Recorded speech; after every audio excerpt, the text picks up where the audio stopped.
Good afternoon, everybody. I want to welcome you to the Minnesota ISSA July webinar. I have one quick announcement and then we'll go right into our speaker today. Basically, the announcement here is that we have partnered with the Cybersecurity Summit, and that went too far. So we do have a discount code if anybody is interested in attending the Cybersecurity Summit. It's MNISSA 35, which will give you a total of 35% off. At the moment, they're planning on an in-person and, or basically a hybrid conference where it's in-person and online. So things could change with that, but that's what we know today. And with that, I want to get to today's speaker. Today we have Josh Madsen. And Leanne, do you want to? Yeah, this is Leanne Villela, Program Director with Minnesota ISSA. We'll let Josh get his slides prepared and up. While we're doing that, I'll give you kind of just a short overview on Josh, and then I'll let him share a little bit more about what the work he does. So he is currently a manager of network and security services at Wings Financial Credit Union, and his focus presentation today is going to be best practices for choosing an information security product. And so Josh will present his slides. Approximately 40 minutes is the estimated time, and then we'll entertain questions at the end. You can send the questions via chat, and then I will present them to Josh over the webinar, and then he'll respond. And with that, I will turn it over to Josh if you're all set. I am. Thank you. So my name is Joshua Madsen. I am currently the manager of the Network and Security Services Group for Wings Financial Federal Credit Union here in the Twin Cities. I'll just go over a brief history of myself. I attended school for hardware engineering at University of Wisconsin-Eau Claire. My particular focus was on implementing cryptography in hardware solutions. So basically inline circuits that could do cryptography for purposes of military applications and other things of that sort. Following that, I joined the Army and spent 5 years in there as a cavalry scout. Upon exiting, I went back to school and did some coursework at Metropolitan State University in computer forensics. Shortly after that, I joined Intel Security, which is McAfee. It was gone back and forth twice now, I believe, in the web gateway group as a product specialist. After about a year, I transitioned over to supporting the SIM as well as doing professional services and forensic evaluation. From there, I ended up leaving when they shut down their operations up here and going as a network security engineer here at Wings Financial. And then after about a year, I transitioned to take over the department as the manager. So that's just a real quick overview of what I've done so far. My kind of primary responsibilities at Wings are in security architecture, security compliance, as well as network operations and security operations for the credit union. So now that I'm done talking about myself, to get into today's topic, which is how to evaluate information security solutions. As everybody knows, it's a fairly daunting task. There's a ton of stuff out there. So let's get into it.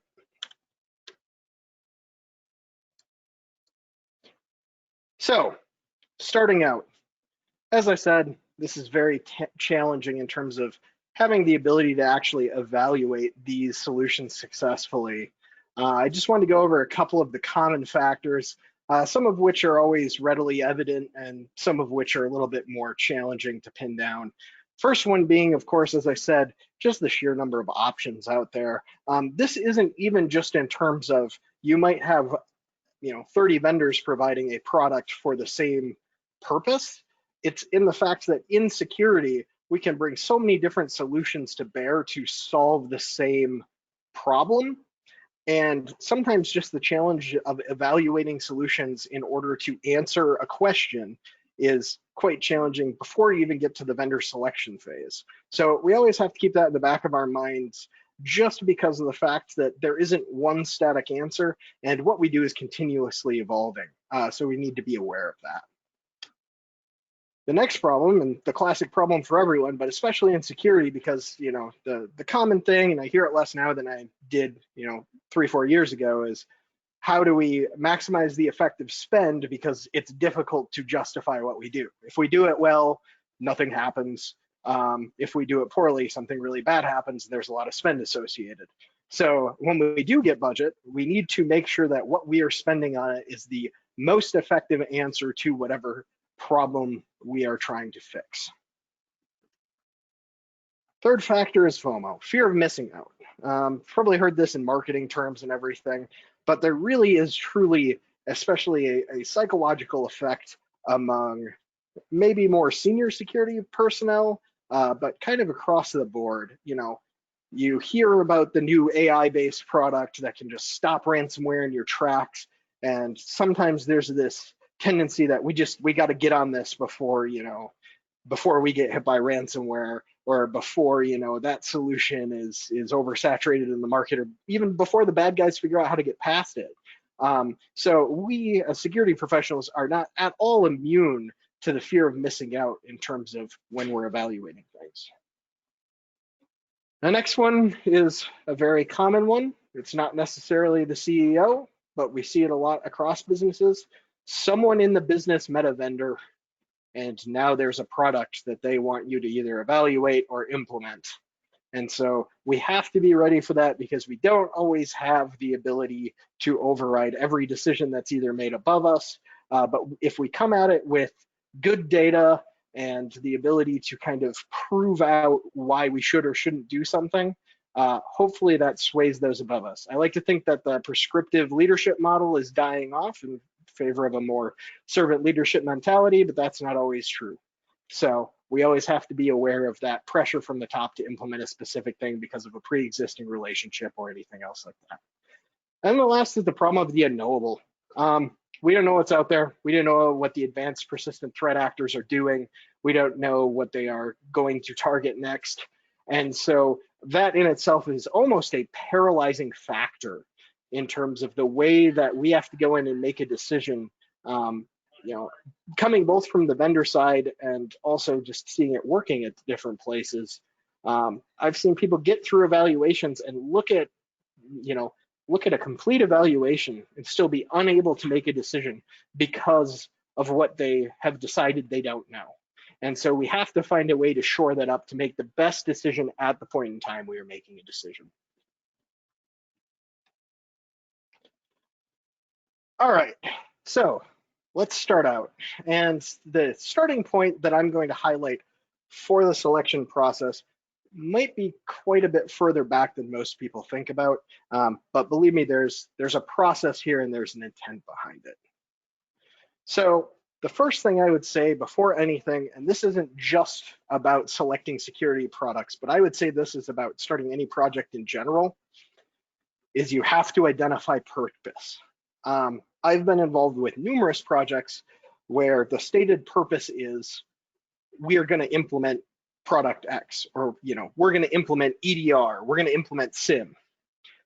That's not really a purpose, that's an end result. So at the beginning of the project or the selection process, make sure you have the purpose identified, because that is going to drive the criteria you select, and that is going to help you build stakeholder as well as extended buy-in.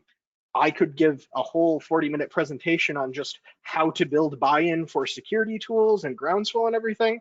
I'm not going to do that. I'm just going to briefly mention the fact that if you can build a narrative targeted at your stakeholders around what you want to do, around what your technology is going to bring that you are implementing, and you can get them maybe not excited, but at least invested in it, it is going to make the entirety of your process from selection through implementation much, much easier.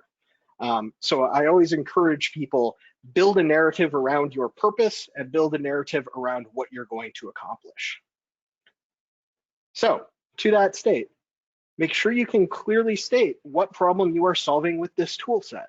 If you don't have these basic purposes in mind, it's going to be really, really difficult to identify criteria beyond the basic ones. And I will highlight the basic ones, but you want to have some additional criteria in addition to that. And then the third important thing around purpose is what's your level of knowledge on this tool set, or what is your group's level of knowledge? There's always new things coming out. We can't avoid it. There's always a new problem to be solved. You're not going to be an expert on everything.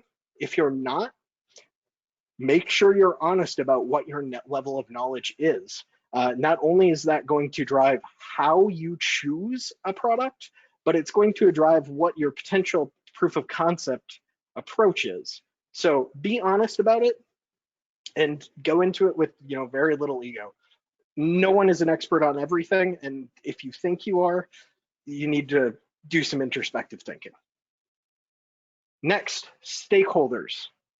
Identify your key stakeholders. If you don't feel like you have any, find someone that you can talk to about this, whether they're technical or not, that won't be directly interfacing with your solution, but you can at least bounce things off of to make sure that you're not just echo chambering yourself and you're not thinking about how your solution will affect other people. Stakeholders can be a key. I understand that there is a challenge in interacting with stakeholders, that there's, sometimes there's difficulty in explaining what you're trying to accomplish to non-technical people. But at the end of the day, when you're building criteria and everything, those stakeholders can be invaluable because they'll bring a point of view that you don't necessarily have.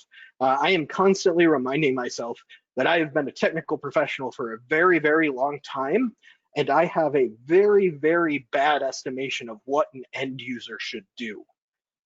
So we always like to identify sort of friendly end users for any project that we can fold into testing and POC processes in order to make sure it's a good experience for them as well up front. Next, these are kind of final decision point things. So make sure you know if this is going to end up being a new tool set or if you're evaluating to replace an existing one. If you're evaluating to replace an existing one, you have a lot more built-in criteria that are based around what your existing tool set does that you will have just built out. If it's a new tool set you've never used before or a new solution, then you have a little bit more thinking to do, but make sure you know that up front. And then the last thing is identify what your final decision point is at the very start. If your final decision point is we've generated out our criteria, we've done our POCs, we've done our evaluations, we have a discussion with the senior staff, and then we make a decision, mark that down up front and stick with that. Once everything is done, it's just time to make a decision. I know that can be scary, but I've seen a lot of projects languish because no one wants to make a decision. At some point, you have to make a decision and stick by it and deal with whatever consequences come out of it. But if you did a good job on your criteria building and your POC, it's gonna come out okay.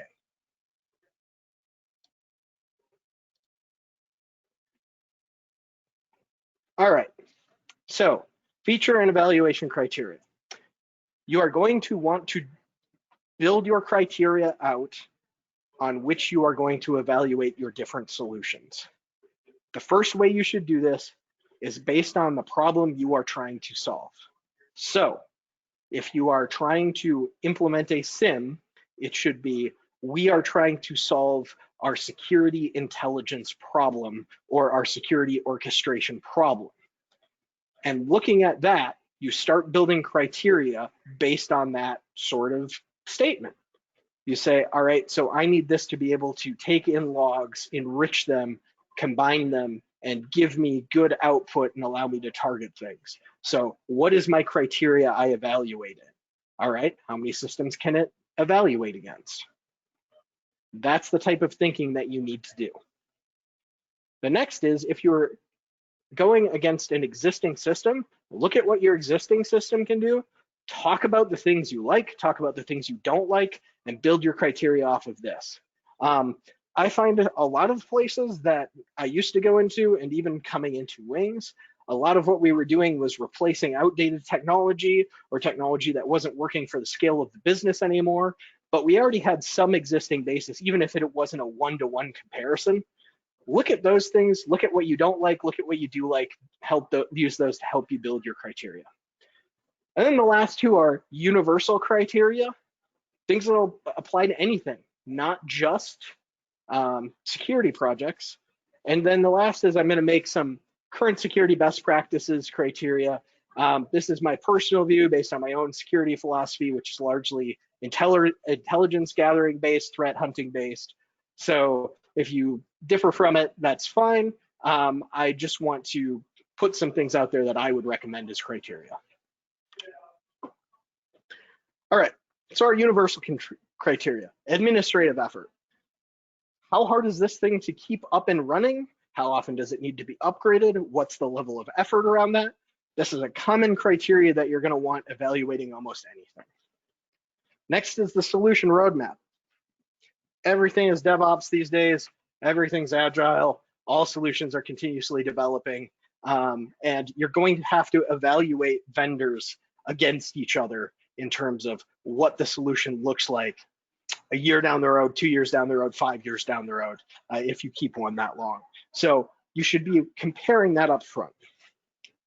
Next, what's the vendor service level agreement and mean time between failure and mean time between outages look like? This one's largely going to be based on a vendor to vendor, and a lot of times you're going to be relying on what they'll give you for numbers. That said, if you're doing a full POC or any POC that involves installing, try and contact support at some point and see what it feels like to interact with them. And I'd encourage this on anything where you're evaluating a product, especially if it's a heavy integration into your business. The next one is solution implementation inertia. How hard is it to implement this solution? How hard is it to get it in, get it intertwined? Some projects up front are always going to have really heavy inertia. The big example would be a SIM. It takes a long time, no matter how good a SIM is, to integrate it in with all of your systems. And then once you've done that, only then can you start tuning and really developing that product. So that's an important thing to evaluate for when comparing products. The next one, as much as we hate to talk about it, is solution replacement inertia. How hard is it to rip something out and put something else in? Now, it might seem strange to evaluate this up front, but in the long run, if it turns out that your solution that you put in needs to be replaced, there's a better solution, there's a pricing conflict, any of those, you'll want to know this going into your selection process. Next, systemic effect on production. By putting this solution in, what is this going to do to your day-to-day users? This is where those end user stakeholders are key. We really want to make sure that we're noticing how it impacts them. And then the last one is monitoring and alerting. You just have to have it. It doesn't matter what solution it is. It doesn't matter what the targeted purpose of it is. Monitoring and alerting should exist in any technology solution, period. So that's why I consider it a universal criteria and not specifically a best practice criteria. All right, security best practice criteria that I would recommend. SIM, security information event management and SOAR, security orchestration, automatic response, integration. Most environments over a certain size are going to have some sort of SIM or SOAR system within them. I know of several businesses that have multiple that they use so that they can get better perspectives on different things. If you are a smaller business, I would strongly encourage you, just from my background in forensics, to at least use an open source solution like an elk stack to do log collection and evaluation, because if something does happen, that's an excellent place to start from that you wouldn't otherwise have, and it will very legitimately save you money in the long run if you have to bring someone in to do an evaluation because something happened or you have diligence to do. It's just going to be very, very helpful. Regardless, any solution you bring in should be able to integrate with these products, and you should be evaluating against that. Next, API availability and type. We're moving into a world where everything is API driven. Everything needs to be able to talk to everything else, trigger things in other solutions. I don't think we're going to see very many solutions in the next 10 years that are marketed as the end all be all. I think we're going to see more industries driven into specialization, and then have API driven connections in order to actually affect change using the specialized software. So be aware that you want to check and see not only what the API availability is, but how it's secured and how it interfaces between the systems and what its full ability is. Third, this one mostly applies to anything that moves. You got a laptop, I'd say even end user workstations that can be taken, cloud connectivity. I'm a huge proponent of intelligence-based security. So I want to be able to see what someone is doing, at least at the metadata level, no matter where they are. The newer cloud-driven tools that allow an agent to talk out to a cloud instance and you to then view it through that cloud instance just give you a huge advantage in terms of not only being able to globally see what's going on, but not have those physical bounds anymore that really have limited us in the past. You know, once the laptop moved beyond the network border, we couldn't see what was going on anymore. That just doesn't have to be true anymore. And I think, especially, you know, as we've seen with the COVID response and everything, work from home has suddenly become this requirement. And so even if you're not willing at this point to fully embrace a cloud-driven business model, you can at least leverage that in order to enhance your security posture. And then the last one is global threat intelligence use and participation. You know, there's that old adage that you don't have to outrun the bear, you just have to outrun the person next to you. That's still very much true in security, but only if you're participating in global threat intelligence, and as soon as someone is hit by something, you have the signatures and everything that you need, and you can apply them across your security tools. So make sure that whatever tools you are bringing in have the ability to pull down that intelligence. And honestly, just as being kind of good stewards of the land, I would also encourage you to evaluate to see if they can submit things as well. You want to make sure that not only are you leveraging others' events, but you are providing your own, because, you know, we're all kind of in this together, and so we got to leverage the tools we can. All right, so this is a example of the ratings basis. The second two rating should be a 3. But just to give you a high level, this was from a EDR, exploit detection and response evaluation. One of my engineers did a couple years ago. But this is just a quick breakdown in terms of, we use a 1 to 3 scale. We also have a 0 on there, but we'll talk more about what the 0 means later. And we build our criteria. And then we assign rating levels that go up based on basically qualifications, our rating basis. So one example that I'll give is SIM integration. If you can't tell, I really like SIM. It's a great technology, but that aligns with my focus, so that makes sense. So with the SIM integration, that 0 point would be literally the solution produces no logs in any way whatsoever, right? That's a 0. You should almost never end up with a 0 on any criteria, but it is possible, which is why I highlight it. So going on with SIM integration, 1 point. Solution has logs, but you have to manually pull them, and there's no parsers or integration. So it becomes a manual job to get that solution integrated into your SIM. 2 points. All right, there's generic parsers for the tool. You might have to do some setup, but it's possible to get the information into your SIM with minimal interaction. And the third would be a 3-point basis would be full SIM integration, and there's product-specific parsing, right? The product talks to the SIM knows what it is, it can qualify everything, it can normalize everything. Awesome SIM parsing. And so that's just a quick example of how you build out a ratings basis and then you apply them. And to be clear why we do this, we are trying to create an objective basis that we can evaluate multiple vendors against in order to start this. And I do want to note again, we haven't talked at all yet about how you select a vendor or who you talk to.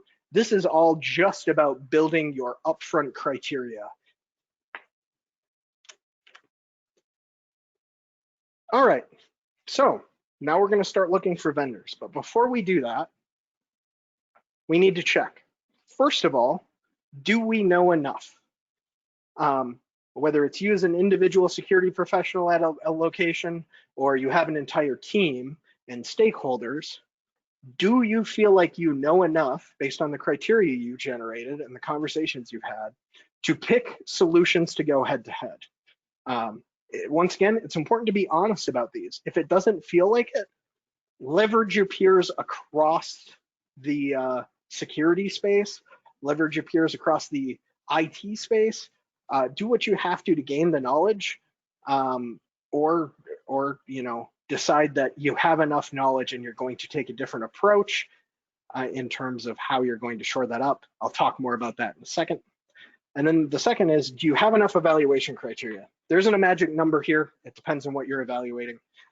But what you're looking for is there enough criteria that at the end of all of this, someone is going to shake out? I would say if you're shy of 10 criteria, you probably don't have enough and you need to think about it some more, gather some more information, and go back through the process a little bit again. But there is no hard and fast rule. All right, we're gonna go look for vendors. So a couple of ways you can do that. And these are gonna be similar to the ways you find knowledge in the event that you have to circle back. So independent evaluators, I'm not gonna name anyone by names. Everybody knows kind of what I'm talking about. They hold a lot of conferences, but they provide guidelines that will allow you to pick who they think are good candidates for a given solution. Always take that with a grain of salt. Some of those organizations have some interesting wrinkles to how they work. So I don't necessarily recommend using their exact recommendations, but I do recommend looking at how they perform their evaluations, because that can also help you build some additional criteria and look at who kind of their top recommendations are, at least to pick one or two of your choices. Second option, information sharing in professional organizations, including this one. Talk to your peers, talk to them about what they're doing. Find out what products they're excited about, which ones they've evaluated. Use that to cut down your list and determine things, and then move forward from there. And then in addition, just professional networking. We all know a lot of people at this point, I'm sure. Talk to your peers across the industry. Talk to your peers in different industries. I know there's different security specializations and focuses depending on which industry you are working within. That said, sometimes it's good to get a perspective from someone in industry with different criteria. And so it's always interesting to talk to people and find out what they're recommending. And then the last one, if you're really struggling either with building criteria or it's just too new of a technology, do a consultant engagement. It's sort of a last resort, but there are people out there that just specialize in implementing things that don't work for any given corporation, and they can give you a sort of more independent evaluation and help you through this process. I'd only recommend it in the case that you absolutely have no idea and you don't even know where to start, that you go the consultant route, but it's always out there. If you have the ProServe dollars in your budget, you can always consider it as an option. All right, so this is just a brief overview of the proof of concept approaches that I am going to go over. So at this point, where you should be at is you should have whittled it down to 3 to 4 vendors. And now we're going to look at what we know, look at our criteria, and we are going to decide what approach we are going to take to evaluate these products head to head. Keep in mind, whichever POC approach you choose, you need to use it universally. You shouldn't be doing a paper POC against a full POC. You want to apply the same basis across the board. So I will get into what each of these consists of. Paper proof of concept. Basically what you're going to do is you're going to look at your criteria, you're going to sit down with the vendor, you're going to do a demo, and you're going to do a Q&A session, and you're going to go through your criteria and mark it off based on what they say. That's how you find your ratings basis. It's going to be your fastest choice for doing an evaluation. Keep in mind though, you need to be sure that you are deeply knowledgeable about the solution and how it functions and the differentiations between different products. because if you're not, you're going to miss something. Vendors won't volunteer the things that aren't good about their products. So you need to know, or at least understand, the difference between different vendors in order to really suss that out. And as a result of that, I don't recommend this unless you are deeply experienced in whatever this solution is, and you're confident that you can wade through any sales talk in order to make a good assessment. So there's considerable risk associated with this, but if speed is what you need and you're confident, go ahead and go forward with it. Limited feature-based proof of concept. So this is basically where you take the solution, you install it on a sandbox or air-gapped non-production system, and you're just evaluating the features and your criteria to see if they work, to see if they do what the vendor says they do. I'll bring this up. I'm not going to call out the specific vendor, but a few years ago, there was a vendor that was featuring a AI-based anti-malware solution that ultimately got proven out that it really didn't work the way they said it did, largely through other people doing evaluations of it outside of their provided environments. So that's kind of where this limited feature-based proof of concept comes in. Make sure you do it on your own systems, but you're not going to do it on your production systems. You're going to do it fairly quickly. You're not going to be evaluating against other security tools you have in place. This one is good for when technology head-to-head comparison is the main thing you're worried about. It's also good if there aren't a lot of production concerns around whatever you're doing. However, you will have implementation risk. You won't know if whatever solution you go with is going to play nice with your production environment. So that's where we get into the function-based proof of concept. So in this case, we're installing the solution in a production environment, and we're not necessarily doing feature evaluation. So what do I mean by this? Well, in this case, we'd be trusting the vendor. We'd kind of be doing a combination of the paper POC to say what their features do. The reason why I separate this out is if you were doing a feature-based proof of concept, let's say for an anti-malware software, on that feature-based proof of concept, you'd execute malware against that product. If you're in production, obviously you're not going to execute malware in your production environment. So that's why I separate these two out. The advantage of the function-based proof of concept is as you move forward into implementation, you have an idea of what the administrative challenges are, what the implementation challenges are, and you have an idea of what the sort of day-to-day will be like. That said, you're putting a lot of trust again in the feature set being what the vendor tells you. Once again, this is still faster than doing a full POC, but you're not going to get the head-to-head data you want. So if you really are evaluating for features and you really want to be sure, that brings us to our last, the full proof of concept. You're going to basically do almost two proof of concepts. You're going to do full feature testing in a sandbox air-gapped environment so that you can run malware against it, so that you can perform network intrusion testing against it. And you'll run it in production to make sure that you have full compatibility. Now, obviously, this is very resource and time intensive. You are functionally building things in two environments and then testing them against different criteria. However, the advantage is you're going to get really good overall data. You're going to have very little dependence on what the vendors tell you other than what they do to get you up and running.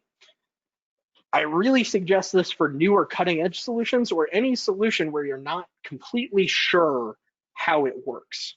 As I said, no one's an expert in everything, nor should anyone be expected to be. So if you're in this situation where you go, I have no idea how this works, do a full proof of concepts. Make sure that you prove out what you're doing before you move forward with something. It's just going to take time. I mean, time and resources, but if you do it at the front end, almost always it's made up on the back end because you've selected a better solution. All right, so this is a just common proof of concept quick reference. Basically, on one axis, I have the potential for environment impact in production, and on the bottom, I have a level of knowledge. this is a quick recommendation. It's not gospel by any means, but this is kind of the basis of how I would suggest choosing what POC you do. When we do Q&A, if anyone has any questions about it or wants to see it again, I'd be happy to go over it more, but it's just a quick graphical reference. All right, so vendor engagement recommendations. So as you begin your vendor engagement, here's a couple recommendations up front to make sure that you get the best out of the vendor that you can. So the first thing is, before you do anything, get your solutions long-term roadmap up front from all of the vendors so you can compare them head to head. Don't ask for a roadmap after you've started evaluating or after they know that you'll have an idea of what their product can do, because salespeople are famous for telling you, oh, that's on the roadmap. That'll be out in X months. Don't give them that opportunity. Get the roadmap up front. That way you know what's actually coming before they start saying things like that. Second, get your pricing quotes up front.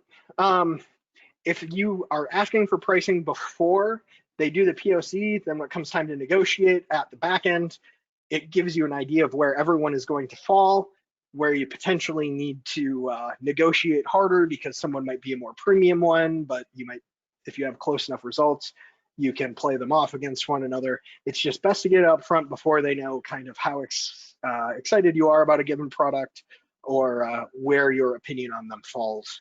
And there's always time to negotiate later. Third, and this is important, especially when you're evaluating against an incumbent solution, get demos from all of your vendors in consideration. The reason I mention incumbent solutions is it's very infrequent that I see in security environments that any given security tool is used to 100% of its potential. And because everyone is continuously developing and road mapping, there might be new features you don't even know about. So it's not really fair to do an evaluation against a incumbent solution based on just what you know. You will want to talk to their salespeople and get them to put their best foot forward so that you do a fair evaluation. Because at the end of the day, if it turns out that your existing solution is as good or better, or even just slightly worse than the other offerings out there, you can save a considerable amount of budget by not converting away, as well as resource time and cost. So that's something to consider. Fourth, provide the vendors before you start the POC with your criteria, but not your ratings basis. So give them that list of criteria, but don't tell them how you're going to rate them based on those criteria. That way they know what you're looking at, but they don't necessarily have the ability to know where they're going to fall. And then fifth, make sure your vendor understands your POC approach and how you are evaluating, so that they're clear on what sort of their level of responsibility is in terms of getting you a good experience in that POC. All right, vendor red flags. So these are a couple of things. I wouldn't say they're absolute deal killers, but they make me extremely nervous when interacting with vendors in order to pick a product. So the first one, refusal of an on-site POC. If they won't let you test their product in an environment they don't control, that's extremely concerning. If they insist on complete control over their product or won't even give you access to it, it's really hard for me to, it doesn't matter if they tell me it's the best security tool or someone else tells me it's the best security tool. If I can't evaluate it myself and they won't allow me to, I'm not going to consider it. The next one, attempting to get you to use their environment for a POC. If they are trying to convince you that you should use their environment or their test environment, it's not necessarily malicious, but you know, it does raise some concerns because they control that environment and you don't know what they're doing in that environment to trigger some things. Next one, not allowing access to standard support during POC. If a company has a separate support division specifically for sales, that doesn't bode well for what their thoughts on their own support organization are going forward. So keep that in mind if that's the way they choose to do the engagement. You want to watch out for that. Next one, difficulty of getting a vendor to engage. If it's really hard to get a hold of salespeople, that's a really bad sign. If you think it's bad getting a hold of salespeople, support will be so much worse. And then the last one, if they are limiting features during a POC, that's very concerning. Just not only because you can't evaluate them, but generally what I expect of good vendors is that they are going to give me access to features I don't even want during the POC. I will be evaluating one level of a product. They're going to give me the ultimate version to try and sell me on it. If they aren't allowing me to evaluate a specific feature during a POC, that's once again very concerning. All right, so now we're done with our proof of concepts. So a couple of things to do at this point. We're going to check for 0 ratings. If you have 0 ratings, you're going to want to reach out to the vendors and talk to them about that specific criteria and make sure they're actual 0 ratings, because if it's an important enough thing, if you and your stakeholders assign enough weight to it, then you shouldn't move forward with that. 0 ratings in any criteria, but especially a critical criteria, could be an automatic disqualifier in my mind. Next, we're going to assign weight. We're going to look at all our criteria, and we're going to decide what our critical, our medium, and our low criteria are. And then the number scale that we use, but you could use something different, we just like to use it to get a good skew, is our low criteria are going to get a 1 weight, our medium criteria are going to get a 3 weight, and our high criteria are going to get a 5 weight. And this gives us a nice skew across vendors based on who does our critical things, our medium things, and our low criteria better. And then the last thing is you're going to want to create a document that isn't just your spreadsheet or criteria document, that captures both your final score across as well as intangibles. When I talk about intangibles, I'm talking about what the support experience was like, what the general demeanor of the vendor was like, what their level of responsiveness was. You want to capture everything that is a touch point with the vendor to make sure that if you have scores that really shake out, you have a good way of making a decision that isn't just purely based on price. So as you can see here, this is the same chart I showed before, but with the weight added. Ours is also color coded, with the gray being our 1 weight, the yellow being our 3 weight, and our red being our 5 weight. And then at the end, when we do an evaluation, and I have blocked out what specific products these are for, you're going to total it all up, and at the very bottom, you're going to end up with a score. And the score doesn't objectively mean anything. It's a comparison score against the different vendors. So you can see at a quick glance how they shake out based on your criteria. All right, so we're done with our POC. We're done with our criteria evaluation and weighting. So now we got to talk to the vendor about who we decided to go with. So here are some suggestions I have coming from both sides, both as someone who purchases as well as someone who has been on the sales side, or at least in an engineering capacity. So first of all, you're going to want to notify the person that you went with right away. Start negotiation with them right away, because if you can retain a sales team and keep them interested in you through your implementation, it gives you a ton of leverage if you run into bumpy things. In fact, if you can get an implementation going before your net term expires, you have a ton of leverage. So I would suggest doing that if you can at all. The second thing is you got to notify those that were not selected as well. You don't owe a vendor because you engaged with them or did a POC a purchase. I will never say that, but they did expend time and energy to try and get your business. So I feel you do owe them something. They are still ultimately in the same business that we are of security. And even though they're trying to sell you something, if you can help them improve their business, you should. Along those lines, you don't have to tell them who you selected. I don't personally. I usually don't even tell them who they went up against. And you should, though, go through those who you didn't select and explain the criteria that they fell short on. Explain where they can improve. And it doesn't have to be a long call, but you should just go through and talk to them about it. I also like to provide them an estimation of when we might evaluate against theirs again. right? Within the same thing, you can sit and basically let a solution expire, right? You can go with it until the vendor pulls it off the market or until it's no longer meets your needs. But generally, you should try and reevaluate security things every 3 to 5 years. I generally give a time frame of 3 to 5 years. We are going to evaluate this thing again. That way they know when they should re-engage with you, or if they shouldn't. It will prevent continuous cold calling in my experience. And then the last thing is, through all of this, remember, you don't know who or what product you might need to work with in the future. So once again, that's why I encourage people, don't just ghost companies that you do POCs with.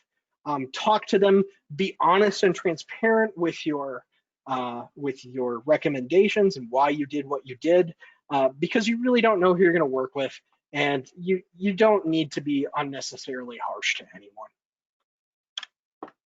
So quickly, as I'm at the timeline of what I said I would, just takeaways. So always start with criteria generation before you do anything else, before you consider what vendors you're going to use, build your criteria.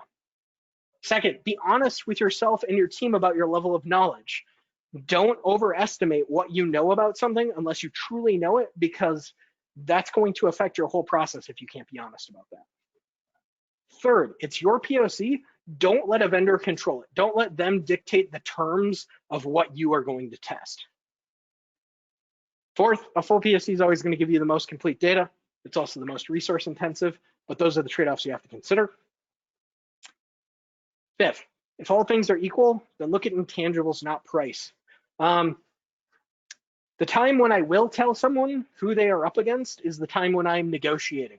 When I am trying to get a product that is charging a premium price, but I've evaluated out that one of their competitors that is lower priced is almost head-to-head with them. Generally, you can get people pretty close within striking distance of one another. So negotiating on price usually is what you're going to do with the negotiation. But in terms of selecting, if things are really close, look at how support treated you, look at how sales treated you, and go off of that. And then last, you don't owe vendors that you POC a purchase, but you need to talk to them about what they did and why they didn't get selected, because you really don't know who you're going to work with in the future. And ultimately, we are all here to help each other get better and make progress in this war that seems to be never ending. And so we really should be helping each other out, even if you're not necessarily making a purchase. So as I said, those are my final takeaways. And so now I will turn it back over, and we can answer any questions. Yeah, thanks, Josh. So we do have a couple of questions. I'll just read first one from Dave Stacy. Hi, Dave. What's your opinion of POCs? What about running 2 POCs simultaneously, i.e. like a bake-off? What's your thoughts on that? I'm sorry, I should have clarified on that. Yes, I would recommend for all POCs that you run all of them as simultaneously as you can, or you do them as a fast follow-on, because you want to evaluate the criteria in sort of a fresh in your mind type of evaluation. Very good. And this is more of a comment from Benjamin Brooks. And he says, I would say get some consulting help immediately because it will cost more in the long run if you have to do any rework. I would agree. If you feel that you need consulting work, do it up front. If it's, like I said, if it's really new technology or you really don't know where you're at on it, the consultants are the best way to go. There are some really great people out there. I know the biggest concern often with consultants is more just spend, not necessarily the value you will get out of it, but the money you're going to have to put in. Very good. And then last question, again, if anybody else has questions, send them in the question. We've got one left right now from Steve Makowski. What if the vendor is simply trying to help by providing an environment that saves time and effort? Integration with other products can be time consuming and cause major delays in POC timeframes. Some companies are happy to let you do POCs on site, but offer pre-built environments to prove out what the product does indeed do what it says.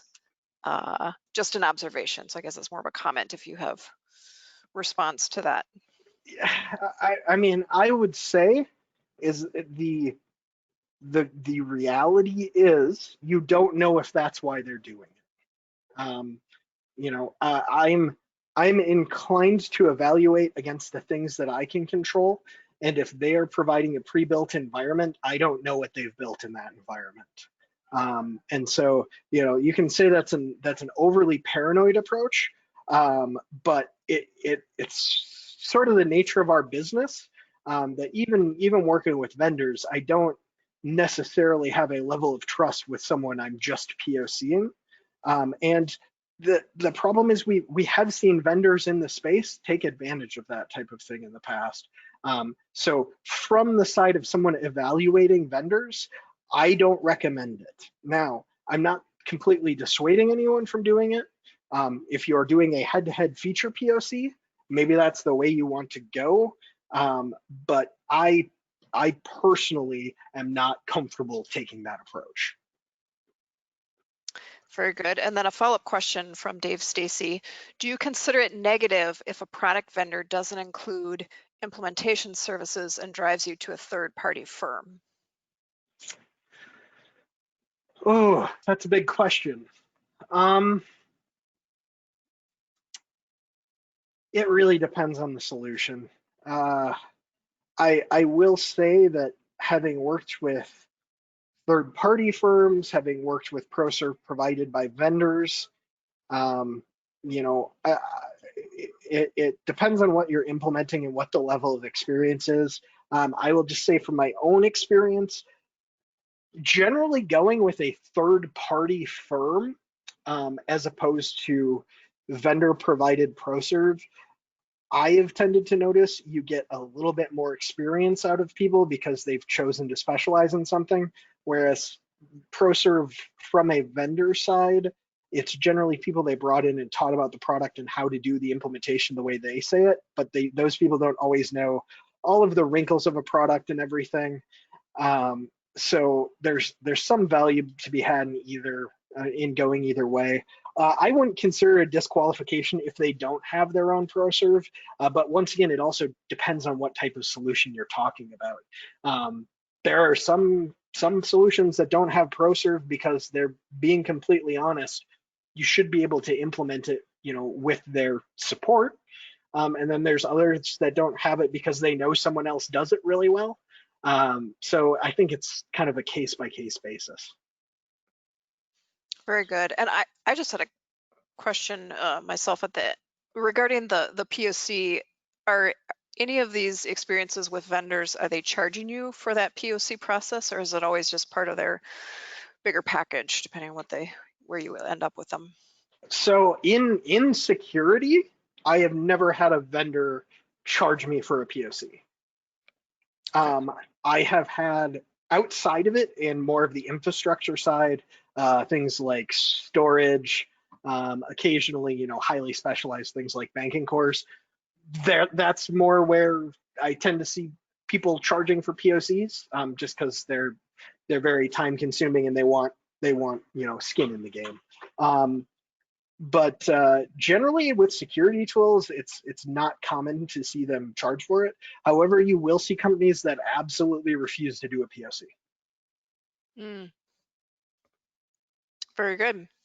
Well, I think that was all of our questions. Again, thanks for those folks that sent them in. Thank you, Josh. We will have a survey that should show up once you close out of the webinar. We really appreciate candid feedback on if you liked this webinar and how we can improve. So please complete that, and then please watch for the newsletter coming later this week, which will have kind of dates and times for additional events that we're doing between now and the end of the year. Most likely they will all be virtual at this point, but we want to be able to have your participation. So please watch for that. And again, big kudos to you, Josh. We really appreciate the presentation and your information today. So thank you. You're welcome. And with that, we will adjourn. Thanks, everybody.